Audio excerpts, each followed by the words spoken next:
அந்தமும் சிவனடியே அதை அறிந்தவர் புரிந்தவர் எவரில்லையே இந்த பிரம்மமுமே அவன் சூட்சமுமே பஞ்சாட்சரமே விதியது கூடியது உனக்கில்லையே நீ விளைந்திடு விளைந்திடு உனக்குள்ளையே உயிர் மூச்சினிலே ஓங்காரம் எனும் சிவமந்திரமே சிவரகசியமே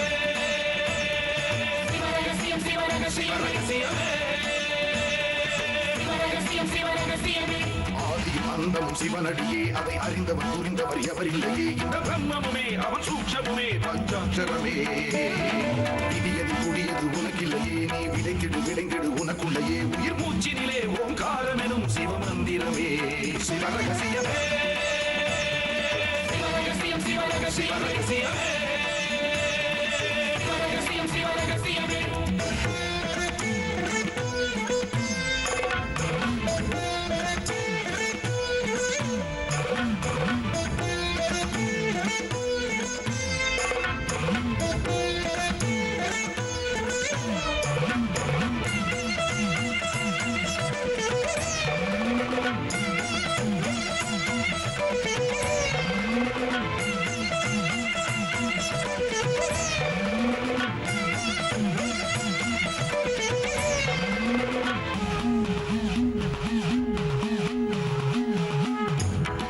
அழித்தலும் படைத்தலும் எவனோ அவனே நிற்பதும் நடப்பதும் பறப்பதும் அவன்தான் சிவனே சித்தர்கள் மொத்தமும் யுத்தமாய் ஏற்றிடும் தவமே பித்தர்கள் சித்தமும் கலங்கிட மாற்றிடும் சிவமே பூமி காத்தான் பட்டியை காத்திடும் ரசமணி ஈசன் இவனே வழிபடும் மக்கள் வாழ்வினில் அறம்பட ஒளிபட வாழ்ந்திடும் சிவனே அம்பை உடுக்கை உருட்டும் சத்தம் பெறுவான் கொண்டு வெகுண்டு காக்க வருவான் கங்கை கொண்டு சூலம் ஏந்தும் இவர் அபிராமி கொண்ட உலகம் போற்றும் சிவனே ஓம் நம சிவாய ஆதியும் அந்தமும் சிவனடியே அதை அறிந்தவர் புரிந்தவர் எவரில்லையே இந்த பிரம்மமுமே அவன் சூட்சமுமே பஞ்சாட்சரமே விதியது கூடியது உனக்கில்லையே நீ விளைந்திடு விளைந்திடு உனக்குள்ளையே உயிர் மூச்சினிலே ஓங்காரம் எனும் சிவமந்திரமே சிவரகசியமே சிவரகசியமே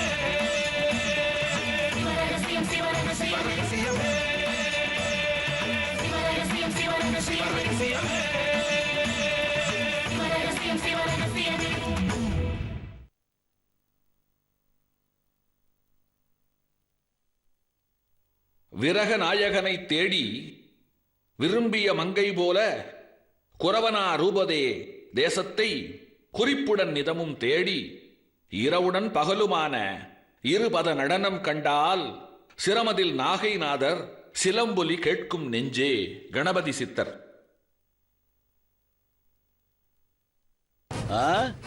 நம்ம ஊருக்கு வந்து ரஞ்சினி அவர் எப்ப பார்த்தாரோ அப்பவே அவளை கல்யாணம் பண்ணிக்கணும்னு முடிவு பண்ணிட்டாராம். பா விஜய் சார் கேட்டதுல என்னப்பா தப்பு இருக்கு? நீங்க என்ன ஏமாத்தணும் நினைச்சாலும் ஈஸ்வரன் என்ன கறிகுறி காட்டிடுவாண்டா.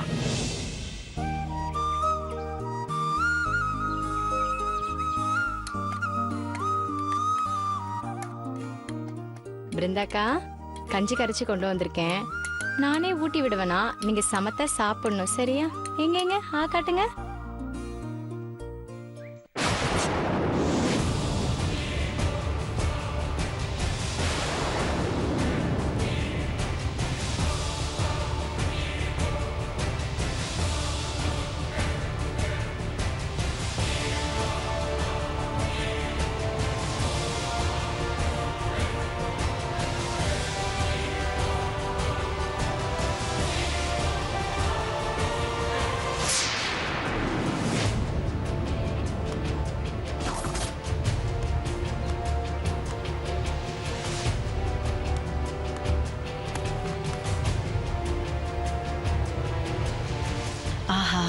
கதவு சாத்தி இருக்கே, இப்ப எப்படி உள்ள போறது? பிருந்தாக்கா இன்னொரு வாய் சாப்பிடேன். சாப்பிடு பிருந்தாக்கா.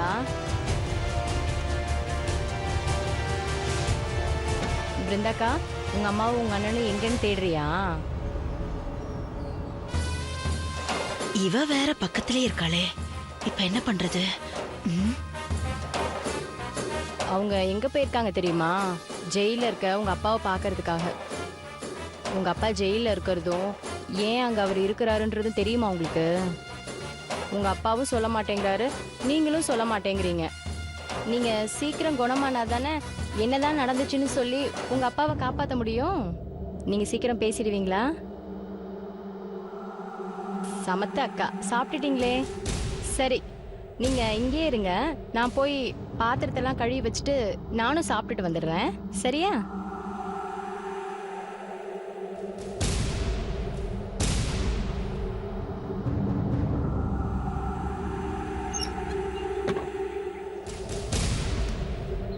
ஆஹா, சரியான சான்ஸ் கிடைச்சிருக்கு.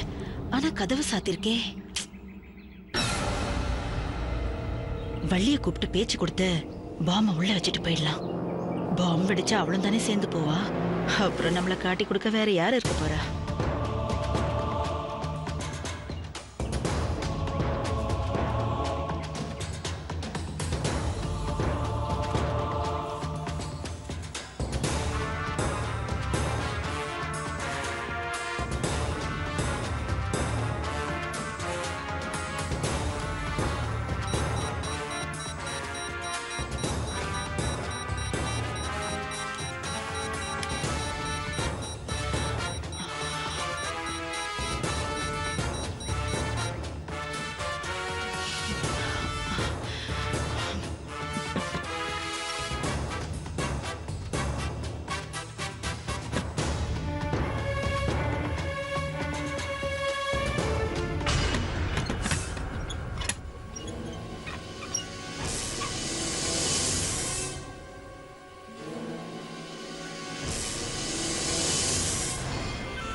பிருந்தாக்கா,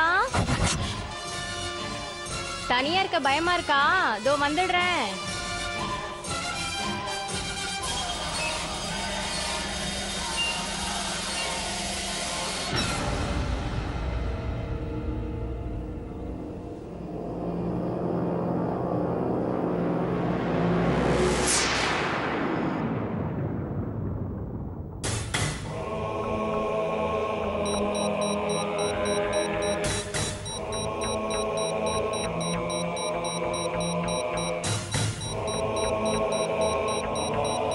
சாரி பிருந்தா, உன் தலையெழுத்து என்னால முடியணும்னு இருந்திருக்கு. Good bye.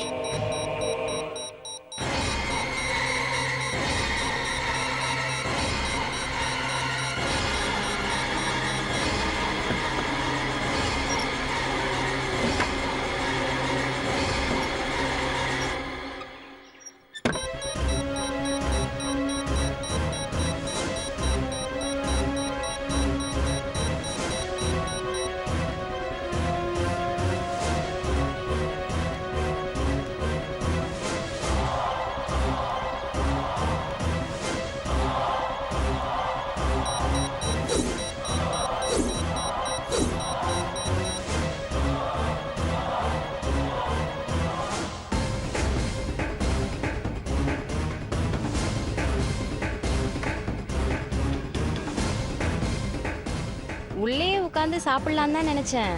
ஆனா நீங்க இங்க தனியா இருக்கீங்கல்ல, அதனாலதான் உங்ககிட்ட பேசிக்கிட்டே சாப்பிடலான்னு வந்தேன்.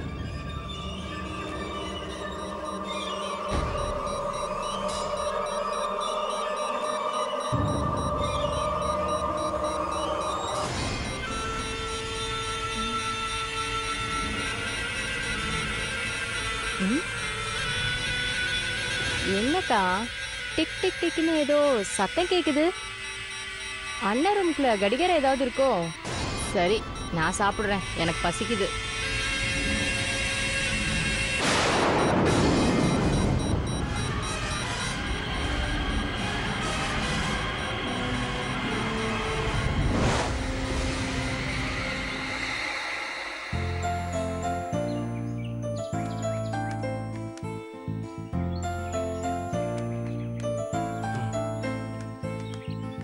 வணக்கம் ஜோசி. வணக்கம்மா. வந்து ரொம்ப நேரம் ஆகுதுங்களா? இல்லம்மா, இப்பதான் வந்தேன். ஜெயிலர் ஃபோன் பண்ண உடனே நான் உங்களை தான் நினைச்சுக்கிட்டேன். அபிஜித் முகூர்த்தத்துல இன்னொரு மனு கொடுன்னு நீங்க சொன்னதுனாலதான் நாங்களும் ஒரு கருணை மனுவை கொடுத்தோம்.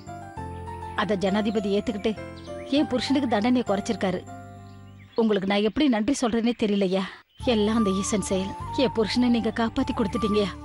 உங்களுக்கு நான் எப்படியா நன்றி சொல்லுவேன்? அம்மா, எல்லாமே அவன் செயல நம்புறப்போ நமக்குள்ள எதுக்குமா நன்றி எல்லாம் சொல்லிக்கிட்டு? உங்க வீட்டுக்காரோட ஜாதகத்தை கேட்டப்போ என்ன மதிச்சு கொடுத்தீங்களே, அதுக்கு நான் தாமா உங்களுக்கு நன்றி சொல்லணும். எப்படியோ ஐயாவோட தூக்கு தண்டனை குறைஞ்சாலும் அவர் குற்றவாளி இல்லைன்னு சொல்லி சீக்கிரமா வெளியில வந்தாங்கன்னு இல்லையா? அப்பதாமா நம்ம எல்லாருக்குமே சந்தோஷம். ஆமாய்யா, அததான் நான் தினம் அந்த ஈசன் கிட்ட வேண்டிட்டு இருக்கேன். கவலைப்படாதீங்கம்மா, உங்களோட அந்த வேண்டுதல் பலிக்கும். பலிக்கணும் ஐயா, கண்டிப்பா பலிக்கணும். அம்மா, நான் என்னதான் கணிச்சு சொன்னாலும் தம்பிக்கு தான் ஜோசியத்துல நம்பிக்கையே வரமாட்டேங்குது. காக்கா உட்கார பணம் பழம் விழுந்த கதையா இருக்கு. நீங்க வந்து மனு கொடுக்க சொல்லவும் அதே சமயம் ஜனாதிபதி அப்பாவோட கர்ண மனுவை ஏத்துக்கவும் சரியா இருந்துச்சு. அதனால நீங்க கணிச்சதுனால தான் இதெல்லாம் நடந்துச்சுன்னு சொல்ல முடியுமா? சும்மா இருக்கண்ணா, நேர கால தெரியாம பேசிட்டு இருக்க. இவங்கிட்ட போய் பேச்சு கொடுக்குறீங்களேயா? அம்மா, தம்பி சொல்லட்டும். அவர் சொல்ற கருத்துலயும் உண்மை இருந்தா அதை ஏத்துக்கணும் இல்லையா? ஏன் தம்பி, அப்ப நடந்ததுக்கும் நான் கணிச்சதுக்கும் சம்பந்தமே இல்லங்கிறீங்களா? ஜோசியத்துல ரெண்டு விஷயம் தான் சொல்ல முடியும். ஒண்ணு நடக்கும், இன்னொன்னு நடக்காது. ஒரு நல்ல விஷயம் நடக்கும்னு யாரு வேணாலும் அடிச்சு சொல்லலாமே. அந்த நல்ல விஷயம் நடக்கலன்னா உங்களை யாரும் அந்த கேள்வி கேட்க மாட்டாங்க. அப்படியே உங்ககிட்ட கேட்டாலும் அதுக்கும் நீங்க ஒரு பதில் வச்சிருப்பீங்களே. இல்ல தம்பி, ஜோதிடங்கிறது பெரிய கடல். அதை கணிச்சு வச்சது நம்மளோட முன்னோர்களும் ஞானிகளும். நீங்க சொல்ற அளவுக்கு அவ்வளவு சாதாரணம் கிடையாது. அவங்க நம்பிக்கை அவங்களுக்கு. நாம என்ன விதைக்கிறோமோ அதை தான் அறுவடை பண்ண முடியும்னு திடமா நம்புறவன் நான். எனக்கு ஜோசியத்து மேல வேணா நம்பிக்கை இல்லாம இருக்கலாம், ஆனா உங்களோட அக்கறைய நான் ரொம்பவே மதிக்கிறேன். இந்த விவாதத்தெல்லாம் அப்புறமா வச்சுக்கலாம். வா வாங்க ஜோசியரே, வாங்க. வா. வணக்கம் சார். வணக்கம். ஜெயிலர் சாரை பார்க்கணும், அதுக்குண்டான லெட்டர்.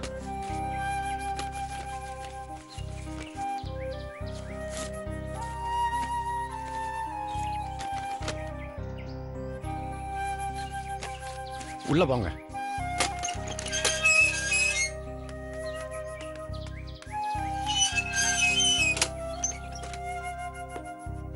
ஐயா, உங்களை பார்க்க கைதி ராமண்ணாவோட மனைவியும் அவங்க மகனும் கூட ஜோசியரும் வந்திருக்காங்க. ஜோசியர் வந்திருக்காரா? ஆமாங்க ஐயா. சரி, உங்களை வர சொல்லு.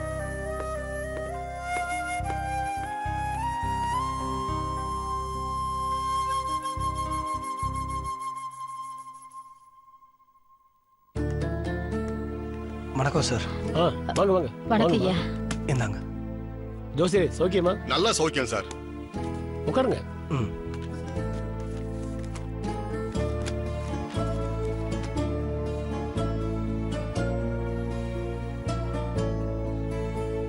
என்னம்மா, இப்ப சந்தோஷமா? ஆமா ஐயா, நான் கடவுளை எவ்வளவோ வேண்டிட்டு இருந்தாலும் இப்படி ஒரு நல்ல செய்தி வரும்னு நான் கனவுல கூட நினைச்சு பார்க்கலையா. அதுக்கு காரணம் ஜோசியர்னு கூட சொல்லலாம். முதல்ல இவர் சொன்ன விஷயங்கள ஒரு பொருட்டா கூட நான் எடுத்துக்கல. இவர் கூட நிறைய நான் ஆர்கியூ பண்ணிருக்கேன். ஆனா இவர் ராமண்ணாவுக்கு சாவே இல்லைன்னு சொன்ன மாதிரி இப்ப தூக்கு தண்டனை ரத்தாயிருக்கு.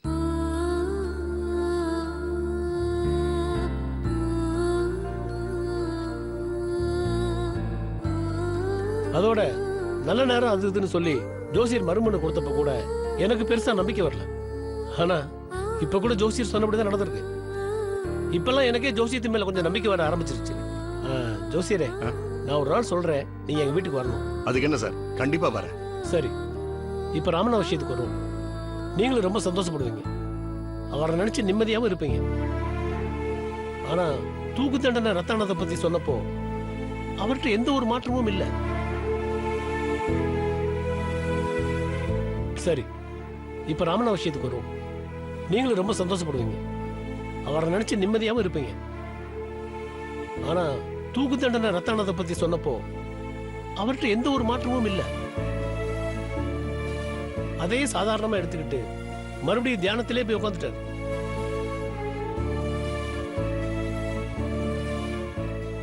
தன்னோட சாவை பத்தி கூட கவலைப்படாத அளவுக்கு வேற ஏதோ கவலை தரக்கூடிய விஷயம் அவர் மனசுல இருக்கு. அதனாலதான் கோர்ட்ல தூக்கு தண்டனைன்னு தீர்ப்பானப்ப கூட அமைதியா அவர் அதை ஏத்துக்கிட்டார். அவர் மனசுல இருக்க அந்த விஷயத்த அவரே சொல்லாத வரைக்கும் இந்த ஆயுள் தண்டனை கூட இல்லாம போறதுக்கு வாய்ப்பே இல்லை. ஐயா, அத பத்தி அவர்கிட்ட பேசுறதுக்கு தான் நாங்கெல்லாம் வந்திருக்கோம். நாங்க அவரை பார்க்கலாம் ஐயா? ஓ, தாராளமா. இதுக்கு முன்னாடி நெருக்கடியான கட்டத்திலேயே என்னோட பர்சனல் ரிஸ்க் எடுத்து கண்ணனை கூப்பிட்டு போய் அவர் செல்லே காமிச்சிருக்கேன். இப்போ நீங்க அவர் விசிட்டர்ஸ் ஹால்லே மீட் பண்ணலாம். அப்போ நாங்க விசிட்டர்ஸ் ஹாலுக்கு போயிடலாமா சார்? நீங்க போங்க, ராமன் அங்க வருவார். Thank you sir. ஐயா, நீங்களும் கூட வாங்கல. இருக்கட்டம்மா, ரொம்ப நாள் கழிச்சு நீங்க ஐயாவை பார்க்க போறீங்க, மனம் விட்டு பேசுவீங்க. நான் எதுக்கு அங்க? இன்னொரு சந்தர்ப்பத்துல ஐயாவை நான் வந்து பாக்குறேன். அவர் கேட்டதா சொல்லுங்க, நான் வெளியில காத்துட்டு இருக்கேன். சரிங்க. அப்போ நான் வரேன் சார். சரி.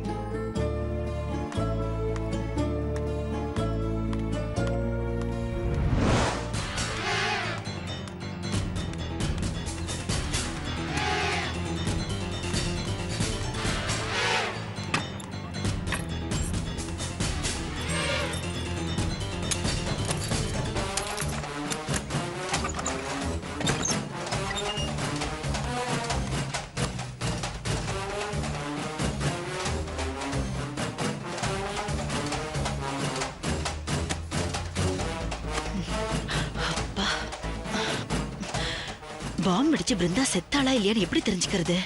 எப்படியும் வெடிக்கிற சத்தம் அவங்க வீட்டுக்கு அக்கம் பக்கத்துல எல்லாம் கேக்குமே. பிருந்தா செத்துட்ட செய்தி தீயா பரவிடும். விஷயம் தெரிஞ்ச உடனே நம்ம பஸ்ஸை பிடிச்சு போயிட வேண்டியதுதான்.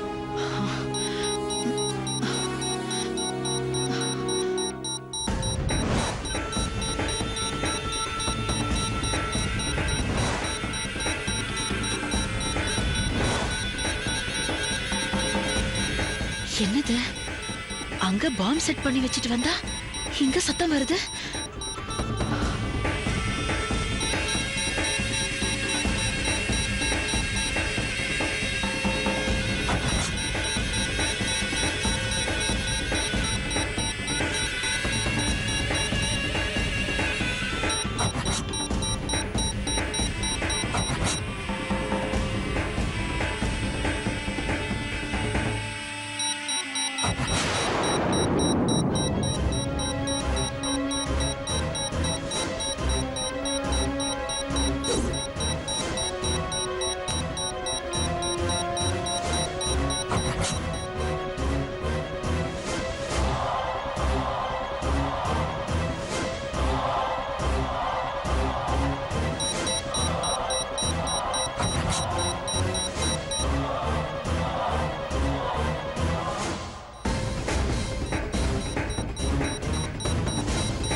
ஐயோ, வெடிச்சிருமே.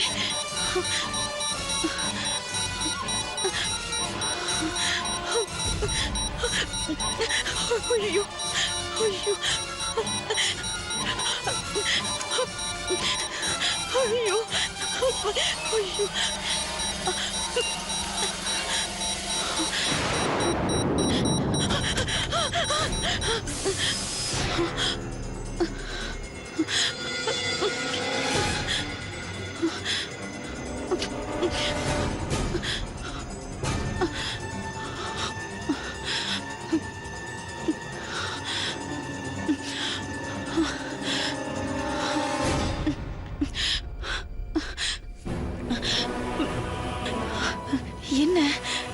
பிருந்தா வீட்டுல வச்சது இப்படி எங்க வந்தது? ஒரே மாயாஜாலமா இருக்கு. என்னது திருநீர் வாசனை வருது?